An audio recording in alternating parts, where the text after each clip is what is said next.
আপনারা মনিটরে যেটি দেখতে পাচ্ছেন সেটি আমাদের একটি ছোট্ট সি ইন্টারপ্রেটার। আমাদের একজন বন্ধু এটি আমাদের তৈরি করে দিয়েছেন। এটি আপনারা ইচ্ছা করলে এই অ্যাড্রেস থেকে ডাউনলোড করে নিতে পারেন। এটি আমরা ছোট ছোট এক্সাম্পল দেখার জন্য ব্যবহার করব।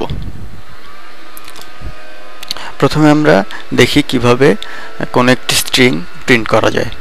তো প্রিন্ট করার জন্য সিতে প্রিন্টএফ ফাংশনটা ব্যবহার করা হয়। তো ধরা যাক প্রিন্টএফ, এরপরে আমরা লিখলাম হ্যালো ওয়ার্ল্ড। লেখার পরে দেখা যাচ্ছে এটি হ্যালো ওয়ার্ল্ড প্রিন্ট করছে। আমরা যে শেষে \n এটা লিখেছি, এটার মানে হচ্ছে নিউ লাইন। এটা না দিলে আসলে নিউ লাইনটা প্রিন্ট হবে না, মানে নতুন লাইনে যাবে না আমাদের প্রম্পট। দেখা যাক কিভাবে হয়। দেখা যাচ্ছে যে হ্যালো ওয়ার্ল্ডের পরেই প্রম্পট আমাদের লেখনীটা চলে এসেছে সাথে সাথেই।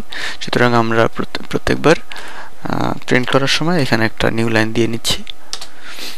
তো আমরা এভাবে নাম্বারও প্রিন্ট করতে পারি। ধরা যাক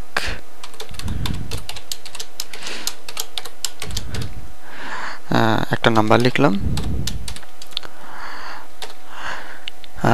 তো এটা প্রিন্ট হবে সরাসরি।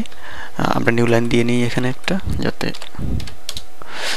123 প্রিন্ট হয়েছে। আমরা যদি এখানে 123 যোগ 10, এখানে এটা একটা এক্সপ্রেশন, এই এক্সপ্রেশনের ভ্যালুটা প্রিন্ট হবে। এখন দেখা যাক কি হয়। 133 প্রিন্ট হয়েছে, কিন্তু আমরা যদি এভাবে না দিয়ে এখানে দিতাম, এর মধ্যে দিতাম 123 যোগ 10 বাইরে না দিয়ে, তাহলে যেটা হতো সেটা এটা এক্সপ্রেশন না, এটা একটা স্ট্রিং, সরাসরি প্রিন্ট হচ্ছে 120 যোগ 10 120 যোগ 10 হচ্ছে। কিন্তু এটা যখন আমরা বাইরে দিচ্ছি, আমরা বাইরে দেওয়ার জন্য এভাবে সুতরাং 130 প্রিন্ট হচ্ছে। এবার আমরা দেখি কিভাবে ভেরিয়েবল ডিক্লেয়ার করা যায়। ধরা যাক আমরা একটা ভেরিয়েবল ডিক্লেয়ার করব নাম্বার, যেটা হবে ইন্টিজার, মানে পূর্ণ সংখ্যা। তো আমরা ইন্টিজার ডিক্লেয়ার করার জন্য প্রথমে ইন্ট লিখব, তারপরে ভেরিয়েবলের নামটা লিখব, তারপরে সেমিকোলন। তো আমাদের একটা ভেরিয়েবল ডিক্লেয়ার করা হলো নাম্বার, এটার নাম, এবং টাইপ হচ্ছে ইন্টিজার। এর মধ্যে শুধুমাত্র পূর্ণ সংখ্যা রাখা যাবে। এখন এই নাম্বারের মধ্যে আমরা একটা ইন্টিজার নাম্বার রাখি।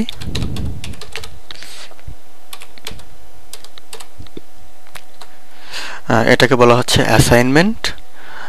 নাম্বারের মধ্যে আমরা একটা ভ্যালু রাখলাম। এখন যদি আমরা প্রিন্ট করতে চাই নাম্বারটা,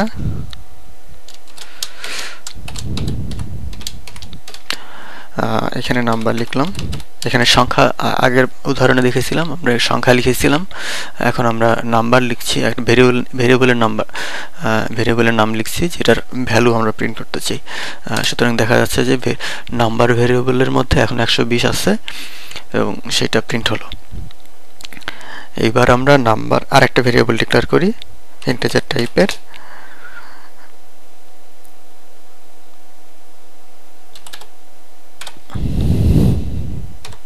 এবিসিটা একটা ইন্টিজার ভেরিয়েবল। আসলে ভেরিয়েবল ডিক্লারেশনের জন্য বানান ভুল কিংবা এরকম ইংরেজি শব্দ বাংলা শব্দ এগুলো ব্যবহার করার দরকার নেই। যে কোনো সিকোয়েন্সের একটা নাম ব্যবহার করা যেতে পারে। সেক্ষেত্রে আমাদের এবিসি হচ্ছে এখন নতুন একটা ভেরিয়েবল। এবিসি সমান আমরা 10 লিখলাম, তাহলে এবিসি এর মধ্যে এখন 10 আছে। এখন দেখা যাক যে এই দুইটা সংখ্যা যোগ করে আমরা কিভাবে প্রিন্ট করতে পারি। প্রিন্টএফ লিখছি, এখানে এইটা ব্র্যাকেট ইনভার্টেড কমার মধ্যে এটা দিতে হবে নাম্বারের জন্য। তো আমরা লিখব নাম্বার প্লাস এবিসি। আমরা জানি নাম্বারের মধ্যে আমরা 120 রেখেছিলাম এবং এবিসি এর মধ্যে 10, 130 প্রিন্ট হওয়া উচিত। দেখা যাক 130 প্রিন্ট হয়েছে। এখন আমরা দেখি কিভাবে আরেকটু সুন্দরভাবে প্রিন্ট করা যায় প্রিন্টএফ দিয়ে। ধরা যাক আমরা লিখতে চাই সাম অফ 120 120 and 10 is 130 এইভাবে একটা আউটপুট চাই আমরা। সুতরাং আমরা জানি আমাদের দুইটা নাম্বার আছে, নাম্বার এবং এবিসি দুইটা ভেরিয়েবলের মধ্যে। এটাকে আমরা যদি প্রিন্ট করতে চাই তাহলে আমরা যেটা করব, প্রথমে আমরা এখানে একটা প্রিন্টএফ লিখব, তারপরে ইনভার্টেড কমা শুরু করলাম। এখানে প্রথম ভেরিয়েবলের মান হবে, তো প্রথম ভেরিয়েবলের মানের জন্য আমরা প্রথম এই পার্সেন্ট সাইনের পরে ডি দিব। এই পার্সেন্ট সাইন এবং ডি এই দুইটা মিলে আসলে নির্দেশ করে যে এইখানে আমাদের একটা ইন্টিজার ভ্যালু প্রিন্ট করতে হবে, এবং সেই ইন্টিজার ভ্যালুটা কি হবে সেটা আমরা পরে ইনভার্টেড কমার বাইরে দিব। এখানে আর একটা ইন্টিজার ভ্যালু প্রিন্ট হবে এবং এইখানে আর একটা ইন্টিজার ভ্যালু প্রিন্ট হবে। এখন ইনভার্টেড কমা শেষ করলাম। শেষ করার পর এখানে একটা নিউ লাইন দিয়ে নিই। এখন ইনভার্টেড কমার পরে আমরা কমা দিয়ে এখন আমরা তিনবার পার্সেন্ট সাইন এবং ডি দিয়েছি, সুতরাং আমাদের তিনটা ভেরিয়েবল দিতে হবে কমা দিয়ে। প্রথমে কমা দিয়ে দিলাম হচ্ছে নাম্বার, যেটার মান আমরা জানি 120, তারপরে দিলাম এবিসি, যেটার মান আমরা জানি 10, এবং শেষে এই দুটার যোগফলটা প্রিন্ট করব। সুতরাং এখানে একটা এক্সপ্রেশন লিখতেছি, নাম্বার প্লাস এবিসি।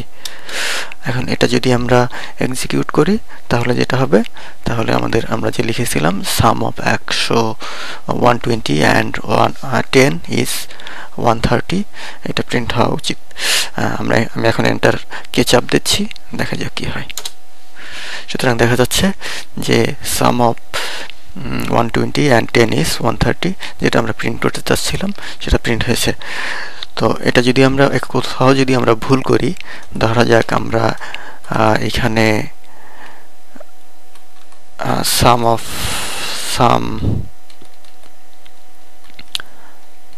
ধরা যাক আমরা একটু ছোট করে লিখি,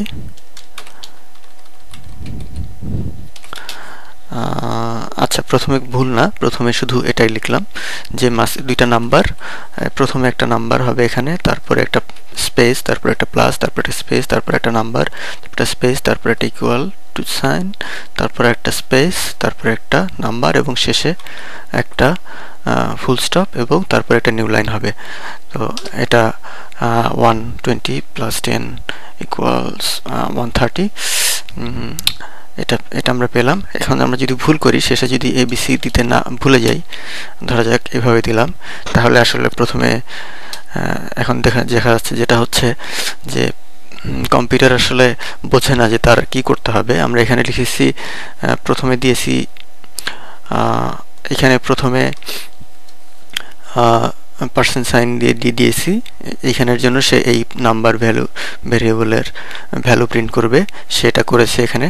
তারপরে প্লাস সাইন দিয়েছি, স্পেস দিয়েছি এবং প্লাস সাইন দিয়েছি আর একটা স্পেস, সে এখানে স্পেস প্লাস সাইন এবং আর একটা স্পেস দিয়েছে। তারপরে এখানে আরেকবার পার্সেন্ট সাইন এবং ডি দিয়েছি, এটার ফলে সে দ্বিতীয় নাম্বারটা প্রিন্ট করবে। কমা দেওয়ার পরে যে দ্বিতীয় নাম্বারটা আছে এটা হচ্ছে আমাদের এবিসি ভেরিয়েবলের ভ্যালু, এটা আমাদের 10 প্রিন্ট করেছে। তারপর একটা স্পেস দিয়েছে, এখানে স্পেসটা প্রিন্ট করেছে। তারপর একটা ইকুয়াল টু সাইন দিয়েছি, ইকুয়াল টু সাইনটা প্রিন্ট করেছে এখানে।